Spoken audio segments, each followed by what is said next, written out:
নিজের স্বামী নিজের হাতেই নিজের কোলে মারা গিয়েছেন, তিনি বুঝতে পারেননি, মনে করেছেন বেহুশ হয়েছে, এজন্য তিনি আসলে কোনো দোয়াই পড়তে পারেননি, এজন্য কি ওনার কোনো গুনাহ হয়েছে? না, কোনো গুনাহ হবে না।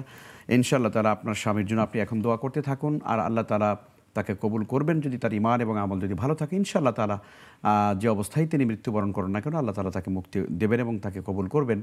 বাকি আপনার তো আসলে সাধ্যের বাহিরে কিছু করবার নেই। আপনি বুঝতে পারেননি, বুঝতে পারলে হয়তো নিশ্চয়ই আপনি হয়তো অনেক কিছু করতেন, দোয়া করতেন বা তাকে কালেমা তালকিন করার চেষ্টা করতেন। তো সেটা হয়নি, অসুবিধা নেই। বাকি এখন আপনি আল্লাহর কাছে বেশি বেশি দোয়া করুন। জাযাকুমুল্লাহ। স্বামী মারা গেলে ইদ্যত পালন করতে হয় বা শোক পালন করতে হয়, উনি আসলে এগুলো জানতেন না, এই জন্য অনেকেই বলেছেন সাদা কাপড় পরে থাকতে হবে, হাতের গয়নাগুলো খুলে রাখতে হবে, উনি আসলে কোনোটিই করেননি, এই জন্য কি ওনার কোনো গুনাহ হয়েছে? অনেক ধন্যবাদ। স্বামী মারা গেলে ইদ্যত পালন করতে হয়। ইদ্যতের মুদ্দত হলো, সময়সীমা হলো ৪ মাস ১০ দিন। ৪ মাস ১০ দিন। তো কাজেই আপনাকে এই ৪ মাস ১০ দিন ইদ্যত পালন করতে হবে। এখন আপনি করতে পারেন নাই, আমরা জানি না, হয়তো মেয়াদ চলে গেছে। হয়তো আপনি প্রশ্ন হয়তো করছেন, এখন হয়তো আপনার সেই সময়টা নাই। যেটা হয়ে গেছে ইল্লা মাকাত সালাব, আল্লাহ হয়তো ক্ষমা করে দিবেন। তবে আপনাদের জানা দরকার এই ৪ মাস ১০ দিন স্বাভাবিকভাবে চলাফেরা করা। মানে এখানে আমাদের একটা ট্র্যাডিশন আছে আবার গ্রামে। সেটা হলো যে সাদা কাপড় পরে থাকতে হবে, কারোর সাথে কথা বলা যাবে না, ঘর থেকে বের যাবে না, ইত্যাদি ইত্যাদি। এগুলো আসলে কোরআন এবং সুন্নায় নেই। স্বাভাবিকভাবে সাজসজ্জা করা যাবে না, যেহেতু স্বামী চলে গেছেন। একটা দুঃখ এবং শোকাবহ তার ভিতরে কাজ করছে। এই শোকটা নিজের অন্তর দিয়ে বা হৃদয় দিয়ে উপলব্ধি করার চেষ্টা করা এবং একটা নির্ধারিত পরিমণ্ডলে থেকে স্বাভাবিকভাবে চলাফেরা করা এবং স্বামীর জন্য দোয়া করা। এর মানে এই নয় যে তিনি প্রয়োজন হয়েছে, অসুস্থ হয়েছেন, ডাক্তারখানা যাওয়া যাবে না, কেউ কোনো রোগী আবার মারা গেছেন তাকে দেখতে যাওয়া যাবে না, অসুস্থ হয়েছেন কেউ তাকে দেখতে যাওয়া যাবে না, এইটা নয়। উনি ওনার স্বাভাবিক যে প্রয়োজনীয় যে জীবনযাপনের জন্য যা কিছু দরকার সেটা করতে পারবে, কিন্তু উনি মানসিকভাবে একটু শোকাহত থাকবেন। আর পোশাক আশাকের ভিতরে অতিরঞ্জন করবেন না, সাজসজ্জা করবেন না। শুকরিয়া, জাযাকুমুল্লাহ। শেখ, ফজরের পর সূর্য ওঠার পরে ইশরাকের নামাজ কয় রাকাত পড়বে, চাশতের নামাজ কয় রাকাত এবং আওয়াবিনের নামাজ কয় রাকাত এবং এগুলোর ফজিলত অল্প করে যদি বলতেন। আমরা নফল নামাজের ফজিলত তো অনেক অনেক রয়েছে, সব কথা আমরা আলাদা আলাদা করে না বলি। এতটুকু বলি, ফজরের সালাতের পরে যে প্রথম যে সূর্য উদয়ের পরে যে নামাজ রয়েছে, নবী সাল্লাল্লাহু আলাইহি ওয়াসাল্লাম বলছেন যে মান সাল্লাল্লাহ গাদাতা ফি জামাতিন, যে ব্যক্তি ফজর সালাত জামাতের সঙ্গে আদায় করে অতঃপর সুম্মা কাদা, বসে থাকে নিজ জায়গায়, ইয়াযকুরুল্লাহ, আল্লাহ স্মরণ করতে থাকে, হাত্তা তাতলু আশ-শামসু, সূর্যোদয় পর্যন্ত,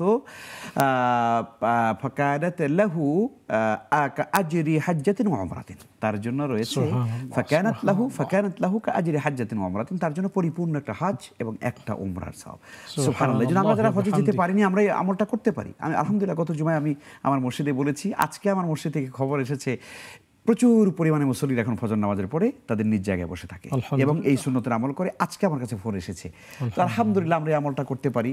আর বাকি এরপরে সূর্য আরও উঠে যাওয়ার পরে নামাজ পড়া, চাশতের নামাজ পড়া যায়। তারপরে আপনি মাগরিবের সালাতের পরে আওয়াবিন নামাজ পড়া যায়। প্রত্যেকটা আলাদা আলাদা সব রয়েছে। সামগ্রিক কথা হলো, নফল ইবাদাত আল্লাহ তাআলা ফরজের ঘাটতিকে পূরণ করে দেয়।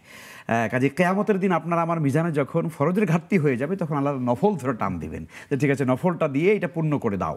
তো কাজে ইনশাআল্লাহ তাআলা আমরা বেশি পরিমাণে নফল নওয়াফেলের ভিতরে থাকার চেষ্টা করব। জাযাকুমুল্লাহু খাইরান। শেখ, আমাদের কাছে একজন দর্শক জানতে চেয়েছেন যে টুপি মাথায় পড়ার আসলে বিধান কি, কিভাবে পড়বেন? টুপি পরবেন কেমনে, তো এটা আসলে বুঝি না পরিষ্কার কায়দায়। টুপি গোল হতে হয়, মুদাওয়ারা, রাসূল সাল্লাল্লাহু আলাইহি ওয়াসাল্লাম গোল টুপি পরতেন, এটাই হাদিসের মধ্যে এসছে। মাথার সঙ্গে লেগে থাকে।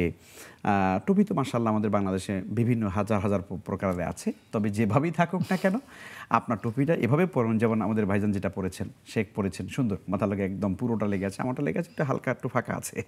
তো মাথার সঙ্গে ভালো করে যেন লেগে থাকে, এই টুপি পরা উচিত। এবং টুপি এটা দায়মি সুন্নাত, সবসময় পরা উচিত।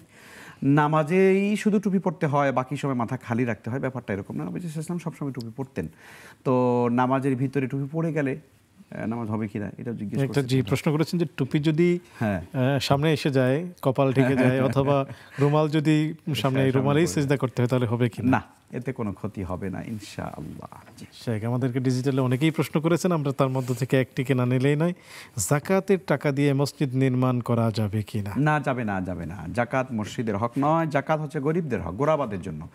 ইন্নামাস সাদাকাতু লিল ফুকারাই ওয়াল মাসাকিন, 8টি খাত এখানে বলা আছে সূরা তাওবার 60 নম্বর আয়াতে। তো কাজী মসজিদের অবকাঠামো তৈরি করা যাবে না যাকাত দিয়ে। একটি গরু দিয়ে 7 ভাগে দেওয়া যাবে কিনা কুরবানি? যাবে, কোনো অসুবিধা নেই, সর্বোচ্চ 7 ভাগ। বাচ্চাদের নামে কোরবানি দেওয়া যাবে কিনা যদি নাবালেগ হয় তারপরে? দেওয়া যাবে, নফল সব তারা মানে বাবা মা পেয়ে যাবে, বা তাদের পক্ষ থেকে নফল দেওয়া যেতে পারে, অসুবিধা নেই। মৃত ব্যক্তির জন্য কোরবানি করা বেশি সওয়াব নাকি দান সাদাকা করা? হ্যাঁ, কোরবানি এটাও দান সাদাকার মানে একটা নফল ইবাদতের মতোই তো। অতএব আপনি সবসময় দান সাদাকা করেন, কোরবানি আসলে তার পক্ষ থেকে একটা কোরবানি করেন, অসুবিধা নেই, করা যাবে। বরং এটা সময় উপযোগী একটা ইবাদত, করা যেতে পারে। হাজব্যান্ড ওয়াইফের যদি আলাদা ইনকাম থাকে সেই ক্ষেত্রে কি ওয়াইফকে আলাদা কোরবানি দিতে হবে? দিলেই তো অতি উত্তম, তবে যে কোনো একটা পরিবারের পক্ষ থেকে একটি কোরবানি দেওয়ার সুন্নাহ হাদিসের মধ্যে আছে। কাজে আপনারা পরিবার থেকে একটি আদায় করলে আলহামদুলিল্লাহ ওয়াজিবটা আদায় হয়ে যাবে।